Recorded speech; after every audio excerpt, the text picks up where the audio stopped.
آپ کی نظر میں کامیاب شادی کا راز کیا ہے؟ کمیونیکیشن.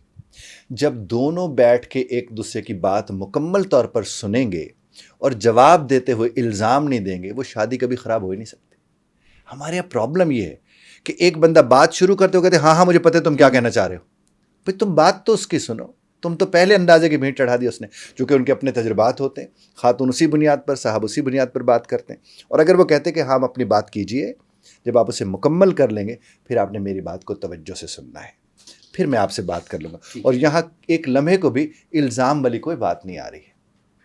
بالکل آپ کا کوئی رشتہ خراب نہیں ہوتا سر، کمیونیکیشن ہی تو ہوتی ہے. اور دیکھیں جتنے بھی سیاپے ہیں، مسائل ہیں، وہ سب اسی کے ہیں نا، کہ آپ نے بات کچھ اور کی، اگلے نے سمجھی کچھ اور. جب ہم کمیونیکیشن کی بات کر رہے ہیں تو اس کمیونیکیشن میں دیکھیں اگر گھر شوہر گیا ہے، اس کی وائف موسٹلی باتیں کرے گی، آج یہ میرے ساتھ ہو گیا، آج یہ ہو گیا، یا آپ کے گھر والوں نے یہ مجھے کہہ دیا ہے، آپ کی بہن نے یہ کہہ دیا ہے، یا گلی میں بچے گئے ہیں، کوئی نہ کوئی بات ہو گئی، محلے دار نے کر دی بات، تو وہ کوئی نہ کوئی اعتراض کر رہی ہوگی. تو شوہر کے تنگ نہیں آ جاتا اس بات پہ بھی؟ نہیں آنا چاہیے. وہ تو کہتے تھے نا کہ جی میں باہر سے تھکا آیا ہوں، تمہیں یہی باتیں مل گئی ہیں. نہیں، کس سے کرے وہ؟ دیکھیے عورت جب اس طرح کے جملے بولے گی تو وہ کس کو بولے گی؟ وہ ہسبینڈ کو ہی کہے گی. اور ہسبینڈ کو ذہنی طور پر تیا، بلکہ اس کو اس دن پریشان ہونا چاہیے جس دن وہ شکوہ نہیں کرتی.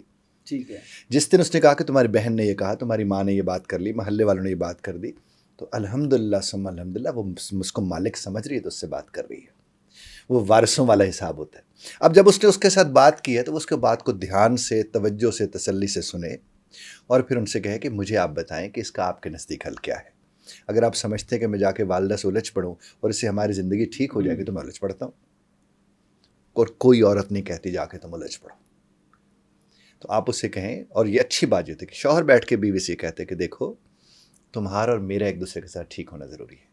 جب میں ماں کی وجہ سے یا بہن کی وجہ سے تمہارے اوپر چیخنا چلانا شروع کروں، تم پھر مجھے کہنا کہ ہاں بھائی تم نے ان کی پٹی پڑھا دی انہوں نے، اور تم نے اس کے اوپر جا کر بات کر دی ہے.